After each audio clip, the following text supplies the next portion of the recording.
नमस्कार दोस्तों, स्वागत है आप सभी का आज की एक और नई कहानी में। तो शुरू करते हैं आज की कहानी को। एक दिन एक राजकुमार रिसाई के पास आया और बोला, हे प्रभु, मैं हमेशा थका हुआ, निराश और परेशान महसूस करता हूं। मेरा मन बहुत अशांत रहता है, हालांकि मेरे पास सब कुछ है। दुलार, शौहर, सुख सुविधाएं जो हर व्यक्ति चाहता है या पाने की चाहत करता है, लेकिन फिर भी मेरे अंदर इतनी अशांति और बिता क्यों है। रिसाई ने उसकी बात बहुत ही ध्यान सुनी और कुछ सोचने के बाद कहा, तुम इस प्रश्न का उत्तर जानते हो, बस तुमने कभी इस प्रश्न को हल करने की कोशिश नहीं की है। रिसाई ने आगे कहा, मैं एक खोज करना चाहता हूं, क्या तुम मेरा साथ उसने दोगे? इस खोज के बाद तुम्हारे जीवन में किसी भी तरह की जगाती और चिंता नहीं रखेंगी। ये बात सुनकर राजकुमार बहुत खुश हुआ। उसने रिसाई से कहा, बताइए मुझे क्या करना होगा? अपने मन के शांति के लिए मैं कुछ भी करने को तैयार हूं। राजकुमार की बात सुनकर रिसाई ने कहा, तो फिर अगले 15 दिन तक मेरे आश्रम में रहोगे और एक सामान्य व्यक्ति की तरह अपना जीवन व्यक्तित्व करोगे, और इन 15 दिनों में तुम अकेले और चुपचाप रहोगे, जितना हो सके कम बोलोगे। राजकुमार सहमत हो गया। पहले दिन राजकुमार को लगा कि उसका मन सामान्य से अधिक अशांत और विचलित है। उसके मन में तरह तरह के विचार आ रहे थे और वह आम लोगों की तरह जीवन जीने में असहज महसूस कर रहा था, और उसे भद्र से बोलने की चाहत हो रही थी, लेकिन वह चुपचाप रहा। उसके मुंह से एक शब्द भी नहीं निकला। अगले दिन वह वैसे ही पूरा दिन चुपचाप बैठा रहा। अगले 2-3 दिन बस वह चुपचाप बैठे रहता, लेकिन रात होते होते उसे अंदर ही अंदर शांति का अनुभव होने लगा।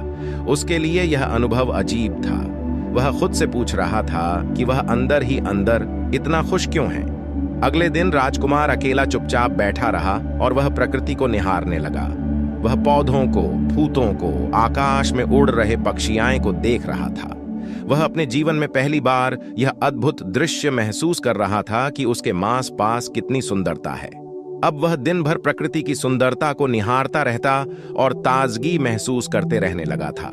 इसी तरह से 10 दिन बीत गए थे और उसके मन की सारी बेचैनी, सारी हलचल और सभी तरह के तनाव गायब हो गए।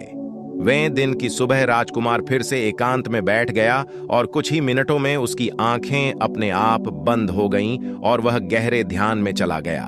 वह पूरे दिन वहीं पर ध्यान लगा के बैठा रहा और गहरे ध्यान में डूबा रहा। ना कोई शब्द, ना कोई चिंता। राजकुमार भीतर से असीम शांति और आनंद से भर गया। राजकुमार अपने बाकी के 4 दिन इसी तरह व्यतीत करने के बाद रिसाई के पास गया और उन्हें प्रणाम किया और बोला है, भिक्षु महाराज, मुझे उत्तर मिल गया कि मेरे में इतनी उथल पुथल और चिंता क्यों था। मैं जान गया कि मेरा मन इतना अशांत और विचलित क्यों था। रिसाई ने मुस्कुराते हुए कहा, बताओ क्या उत्तर मिला तुम्हें? राजकुमार ने कहा, मैं जरूरत से ज्यादा बातें करता था। मैं किसी पर भी अपने शब्द और ऊर्जा व्यर्थ करता था। मैं दिन भर अपने लोगों से फालतू बातें करता और अकेले में उन्हीं लोगों के बारे में सोचता रहता था। ज्यादातर समय नेगेटिव बातें सोचता रहता और इस तरह से मैं अपना समय बर्बाद कर देता था। ज्यादा बोलने और नेगेटिव सोचने से मेरा मन अशांत और बेचैन हो गया था। इसी वजह से मैं किसी काम को ठीक से नहीं कर पा रहा था, जिसकी वजह से मैं हर काम में असफल होने लगा, और फिर इन्हीं लगातार मिलने वाली असफलताओं की वजह से ही मैं उदास और चिड़विड़ा हो गया। इन्हीं सभी चीजों के वजह से मेरा जीवन बर्बाद हो रहा था। यहाँ पर हुए 15 दिन मेरे लिए पूरी तरह से अलग थे। मुझे कुछ अलग ही एहसास यहाँ पर हो रहा था। अब मुझे ऐसा लग रहा है मैं अपना जीवन पूरी तरह से जी रहा हूं, लेकिन इसके पहले मैं अपना जीवन गलत तरीके से जी रहा था। जीवन में खुद को जानना और समझना बहुत जरूरी होता है, जो मैंने पिछले 15 दिनों में अनुभव किया। राजकुमार की सारी बातें सुनने के बाद रिसाई ने कहा, सिर्फ तुम ही नहीं, दुनिया में ज्यादातर लोग जरूरत से अधिक बोलते हैं। आज भी लोग ज्यादातर समय केवल दूसरों को नीचा दिखाने के लिए ही बर्बाद करते हैं। रिसाई ने राजकुमार को चुप रहने का महत्व समझाते हुए कहा, एक बार गौतम बुद्ध से उनके एक क्रिया ने पूछा, आप ज्यादातर चुप क्यों रहते हैं? तब बुद्ध उन्हें चुप रहने के फायदों को समझाते हैं। चुप रहने से व्यक्ति अंदर से अनंत शांति और गहराइयों में होता है। मौन अपने भीतर उतरने की पहली सीढ़ी है। मीन के बिना खुद को जानना असंभव है। खुद को जानने और समझने का पहला नियम है मीन हो जाओ। कम बोलने का कोई भी नुकसान नहीं है, लेकिन यदि आप ज्यादा बोलते हैं तो आप अधिक गलतियां करते हैं। अगर व्यक्ति कम बोलना शुरू कर दें तो संसार की 90% मुसीबतें अपने आप खत्म हो जाएंगी। जिसने मौन रहने की कला जान ली, वो भीड़ में भी अकेले रहने कला जान लेता है। एकांत में तो आदमी आनंदित रहता है, दूसरों की उपस्थिति ही तो बेचैनी पैदा करती है। चुप रहने की शक्ति से अधिकतर ऊर्जा को बचा लोगे। अगर हम सही समय पर सही शब्दों का प्रयोग करते हैं तो हम अपने जीवन को सकारात्मक दिशा में बदल सकते हैं। चुप रहने से हम अपने आत्मा की गहराइयों में जा सकते हैं और अंदर से शांति का अनुभव कर सकते हैं। इससे हम अपने विचारों और भावनाओं को साफ करके अपने जीवन को सकारात्मक बना सकते हैं। चुप रहने की कला हमें सीखनी चाहिए ताकि हम अपने शब्दों का सही इस्तेमाल करके अपने और दूसरों के जीवन की सुधार सके।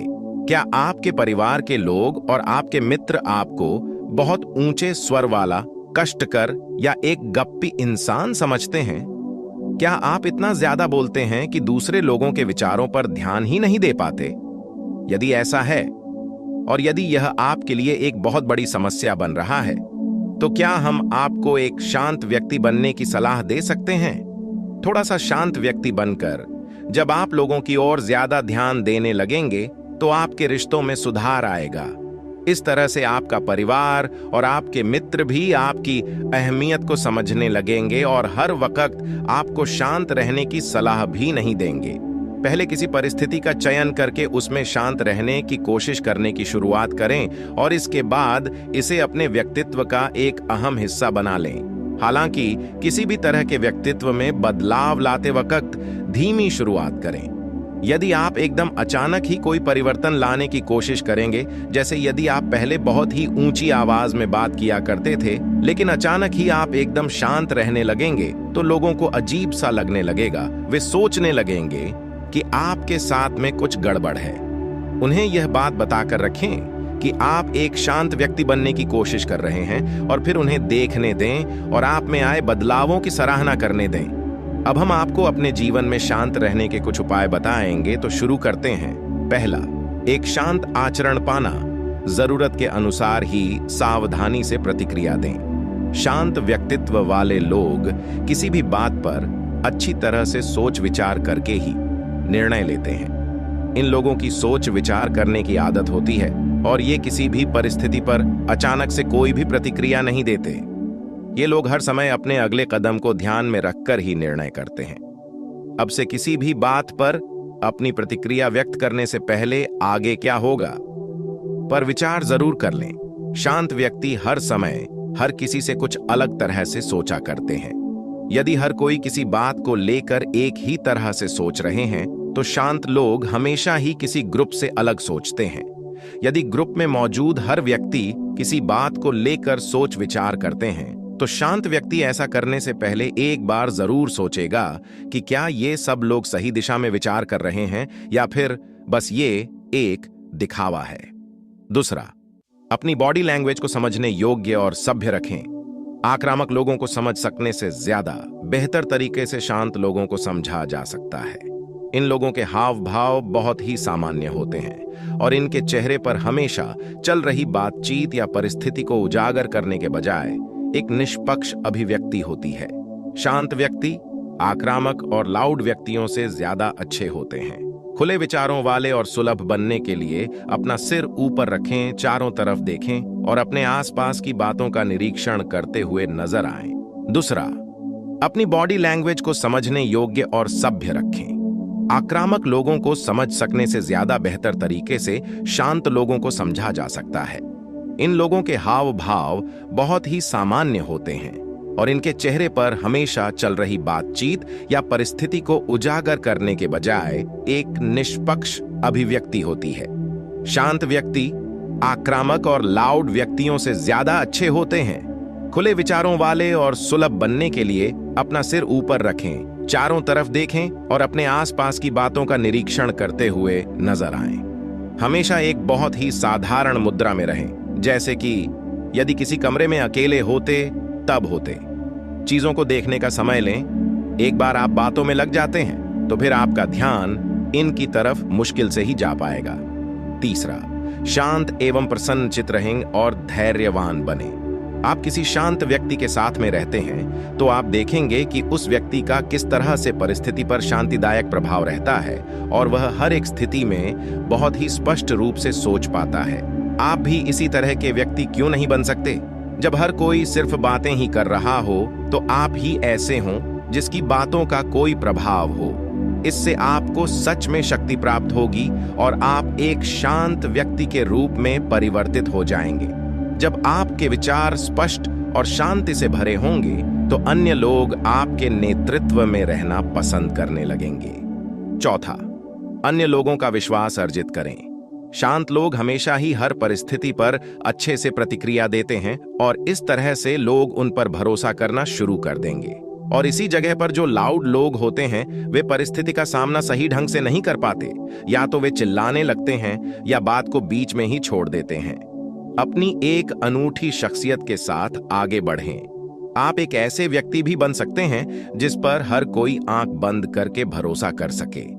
पांचवा, जब भी आप कुछ कहें तो उसे बोलने का कोई उद्देश्य हो। शांत लोगों के पास जब तक बोलने को कोई पुख्ता बात ना हो तब तक ये पीछे ही रहते हैं, लेकिन जब ये बोलते हैं तो एकदम से सबके सामने आ जाते हैं। जब तक एक शांत व्यक्ति आकर इस चर्चा का कोई समाधान नहीं निकालता तब तक हर कोई सिर्फ बातें ही करता है।